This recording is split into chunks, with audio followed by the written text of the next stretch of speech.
Hello everyone, welcome to Texophile. This is Vaibhav Bansal. आप सभी का स्वागत है हमारे चैनल पे।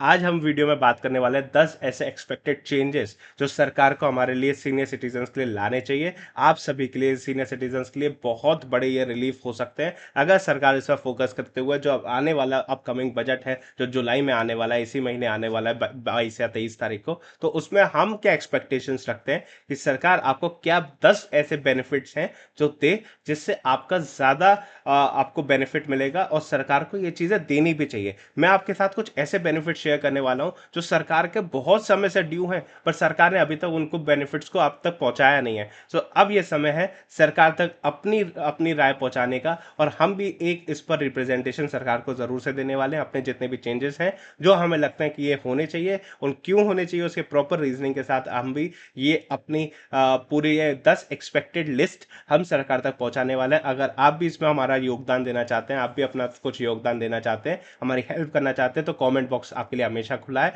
आप अपनी कमेंट में भी आप कमेंट करके भी बता सकते हैं कि आपको क्या चीजें हैं जो सरकार से लगती हैं कि ये बजट में एक्सपेक्टेड है और सरकार को ये बजट में लेकर आनी ही चाहिए, क्योंकि ये बहुत समय से ड्यू है और सरकार इस पर अब ज्यादा सोच नहीं रही है। तो उसके लिए हम सरकार तक ये बात पहुंचाने का प्रयास कर रहे हैं। अगर आपको भी हम हमारी हेल्प करनी है तो आप कमेंट बॉक्स में हमारी अपनी राय बता सकते हैं कि आपको और कौन कौन सी बातें हैं जो सरकार तक पहुंचानी है। हम डेफिनेटली आपके लिए वो भी काम करेंगे। अगर आपने हमारे चैनल को सब्सक्राइब नहीं किया ऐसे ही मोर इन्फॉर्मेटिव वीडियोस पाने के लिए, तो अभी हमारे चैनल को सब्सक्राइब कर दीजिए, बेल आइकन दबाना ना भूलिएगा, जिससे कि आपको हमारे वीडियोस की लेटेस्ट अपडेट सबसे पहले मिलेगी।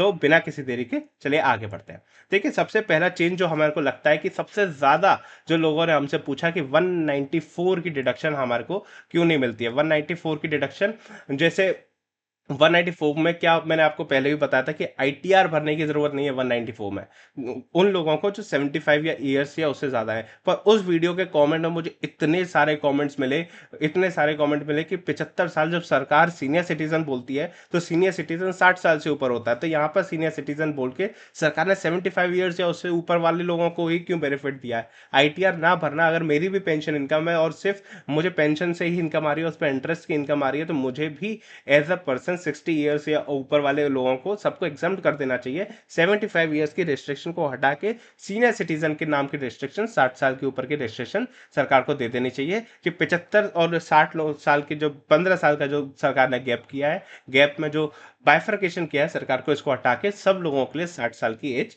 कर देनी चाहिए 194 पी के लिए। नेक्स्ट, हम ये सरकार तक पहुंचाने वाले हैं कि जो आपका मेडिक्लेम का लिमिट है, जो अभी आपको 25 हजार या 50 हजार रुपये मिलता है, अगर आप सीनियर सिटीजन नहीं है तो 25 हजार, और सीनियर सिटीजन है तो 50 हजार, ये आपको मेडिक्लेम की डिडक्शन मिलती है 80D में। न्यू रिजिम में तो ये भी नहीं मिलती, ओल्ड में ये मिलती है 25 हजार और 50 हजार। और अब हम चाहते हैं कि इसकी प्रीमियम की लिमिट सरकार 1 लाख रुपए कर दे, क्योंकि 25 हजार 50 हजार बहुत कम लिमिट है एक इंडिविजुअल के लिए। आजकल मेडिक्लेम्स बहुत महंगे होते जा रहे हैं, धीरे धीरे मेडिक्लेम्स महंगे हो रहे हैं, तो सरकार को इस पर सोचना पड़ेगा और इसकी लिमिट को 1 लाख रुपए तक करना पड़ेगा, 25 और 50 हजार को बढ़ाना पड़ेगा, क्योंकि इन्फ्लेशन बहुत बढ़ चुकी है, ये बहुत पुरानी लिमिट हो चुकी है। अब इनको रिवाइज करने का सही समय आ चुका है, सरकार को करना चाहिए। एक जो मुझे सबसे ज्यादा एक प्रॉब्लमेटिक एक चीज लगती है वो ये है कि 80C में कुछ चीजों की आपको डिडक्शन लेनी है, तो कुछ लॉक इन पीरियड्स दे रखे हैं कि आपको 3 साल के लिए इसमें पैसा डाल के ही रखना पड़ेगा, 3 साल से पहले आप निकालोगे तो टैक्स हो जाएगा। कुछ जगहों पे 5 साल का दे रखा है कि 5 साल से पहले टैक्स पैसे निकाल दोगे तो टैक्स कर देंगे।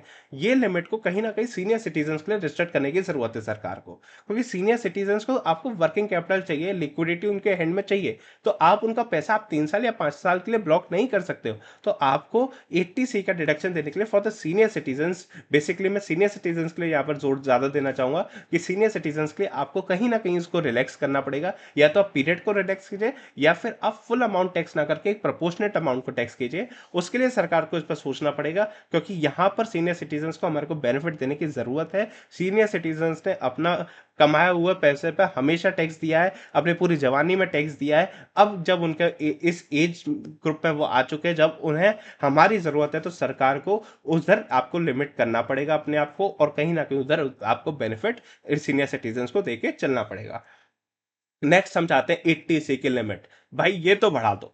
ये हम 3 साल से 4 साल से हम जब से सुनते आ रहे हैं, ये चीजों को सुनते आ रहे हैं कि लिमिट बढ़ने वाली है, इस बार बजट में ये लिमिट बढ़ जाएगी, 80C की लिमिट 1.5 लाख से 2 लाख 3 लाख कितनी हो जाएगी। हर बार हर बजट में हर आदमी ये एक्सपेक्ट करता है कि 80C की लिमिट अब बढ़ जानी चाहिए, क्योंकि ये बहुत पुरानी लिमिट हो चुकी है, इन्फ्लेशन हाई हो चुकी है, सरकार को अब इसको बढ़ाने की बहुत ज़्यादा सख्त ज़रूरत है। तो अब हम भी इसको एक्सपेक्ट करते हैं और इस बार उम्मीद है कि लिमिट बढ़ेगी, क्योंकि इस बार जो 1 फरवरी को जो बजट आया था उसमें टैक्स में कोई चेंज नहीं किया गया था, सेम सिचुएशन रखी गई थी। तो डेफिनेटली इस बार सरकार टैक्स में कुछ अच्छे चेंजेस लाने की उम्मीद में हो सकती है, और इस बार का बजट जो अभी 22-23 तारीख को आ रहा है उसकी भी हम लिमिट हम एक्सपेक्ट करते हैं कि 80C की लिमिट उसमें बढ़ाने की सरकार जरूर से प्रपोजल देगी और ये लिमिट जरूर से बढ़ेगी। देन 80 TTP, आप जैसे जानते होंगे 80 TTP में आपको डिडक्शन मिलती है अगर आपने कोई सेविंग बैंक से इंटरेस्ट लिया है, या फिर आपको टर्म लोन से कोई टर्म डिपॉजिट से अगर आपको कोई इंटरेस्ट मिलता है तो आपको अप टू 50,000 आपको डिडक्शन मिल जाती थी एज अ सीनियर सिटीजन। अगर आपकी 70,000 आपने कमाया तो 50,000 के डिडक्शन और 20,000 रुपये पे टैक्स लग जाता था। इसमें एक बड़ी प्रॉब्लम थी, एनएससी का इंटरेस्ट इंक्लूड नहीं होता था। तो हमारी सरकार से एक सिंपल सी रिक्वेस्ट है कि इसमें आप एनएससी का इंटरेस्ट भी आप इसमें इंक्लूड कर दीजिए, हर तरीके का इंटरेस्ट इसमें इंक्लूड कर दीजिए, जिससे कि सीनियर सिटीजन को बेनिफिट होगा। देखिए हम नॉन सीनियर सिटीजन के लिए बेनिफिट नहीं मांग रहे कि उनके में भी आप ये ऐड कर दिए, उनको तो एफडी का भी इंटरेस्ट का डिडक्शन नहीं मिलता, उन्हें सिर्फ और सिर्फ सेविंग बैंक का मिलता है, सेविंग बैंक, और वो भी अप टू 10,000। हम ये सीनियर सिटीजन के लिए मांग रहे हैं क्योंकि दे डिजर्व दैट। अगर आपको भी लगता है आप डिजर्व करते हैं ऐसे ही कुछ चेंजेस, तो आप हमारे को बता सकते हैं अपने हमारे कमेंट सेक्शन में, हम जरूर से आपके कमेंट्स को पढ़ेंगे और सरकार तक पहुंचाने की जरूर से कोशिश करेंगे। तो कमेंट बॉक्स आप लिए खुला है, आपको क्या और चीजें लगती हैं जो एक्सपेक्टेड लगती हैं कि सरकार को चेंजेस करने चाहिए, आप प्लीज कमेंट बॉक्स में हमारे को जरूर से बता के चलिएगा। नेक्स्ट हमारे को लगता है द बेसिक एग्जाम्पशन लिमिट। देखिए ओल्ड रिजीम जो थी उसमें 80 ईयर्स से ऊपर वाले लोगों को 5 लाख की फ्लैट डिडक्शन मिल जाती थी, 5 लाख पर कोई टैक्स नहीं लगता था। अब इन लोगों ने क्या कर दिया कि उस बेसिक एग्जाम्पशन लिमिट को 5 से कम करके 3 लाख कर दिया सभी एज ग्रुप के लोगों के लिए।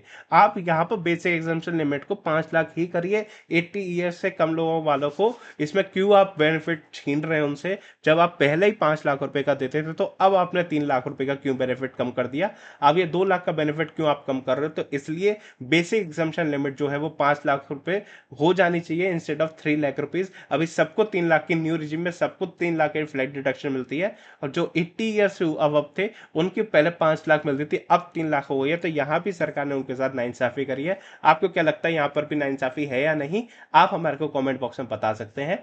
डेफिनेटली हम उस पर जरूर से नोटिस करेंगे आपके कमेंट को, और आपके कमेंट पर हम रिप्लाई भी जरूर से करेंगे। देन एक चेंज सबसे बड़ा जो हमारे को लगता है जो होना चाहिए, जो एचआरए की जो डिडक्शन लेते हैं उसमें 40% और 50% की दो स्लैब दे रखी हैं, जो आप सब लोग जानते होंगे। कुछ मेट्रो सिटीज है उसमें 50% की डिडक्शन मिलती है, और जो नॉन मेट्रो सिटीज है उसमें 40% की डिडक्शन मिलती है। मेट्रो सिटीज में भी उन्होंने 4-5 सिटीज रख रखी थी, दिल्ली, मुंबई, मुंबई, कोलकाता वगैरह।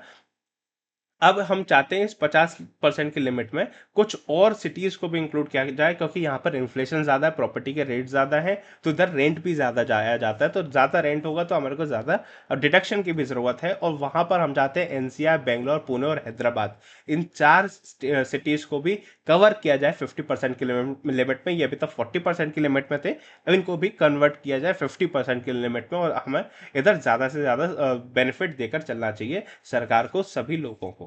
देन हम बात करना चाहते हैं होम लोन के इंटरेस्ट की डिडक्शन की। देखिए अगर आपको याद होगा तो 2019 में सरकार आई थी कि जो भी लोग होम लोन लेंगे, एक पीरियड दिया था उन्होंने, इस पीरियड के बीच में अगर आप कोई भी होम लोन लोगे तो उसकी हम डिडक्शन दे देंगे। ये 19 से शुरू किया सरकार ने, और मार्च 2022 में आके इसको डिसकंटिन्यू कर दिया कि अब हम होम लोन की डिडक्शन नहीं देंगे, इंटरेस्ट की डिडक्शन।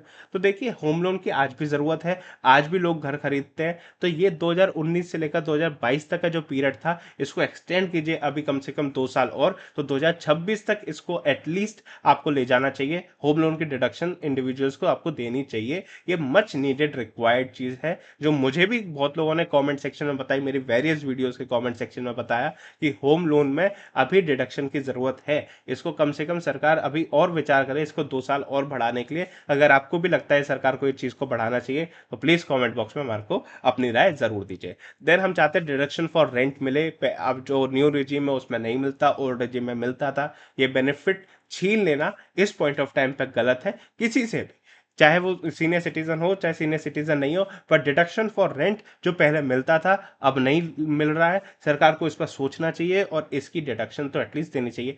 बहुत सारी डिडक्शंस है, हम सारी डिडक्शंस नहीं मांग रहे हैं, क्योंकि कई बेनिफिट न्यू रिजीम में भी दिए हैं। स्लैब रेट्स कम कर दिए तो हम उसको एक्नॉलेज करते हुए हर डिडक्शन नहीं मांग रहे हैं, पर कुछ डिडक्शंस ऐसे जिनकी जरूरत है आज भी, उन डिडक्शन को सरकार को डेफिनेटली इंक्लूड करना चाहिए न्यू रिजीम में भी। अगर आपकी क्या राय है वो हमारे को जरूर से बताइएगा। आज की वीडियो में इतना ही, मिलते हैं किसी और इन्फॉर्मेटिव वीडियो में जल्दी ही।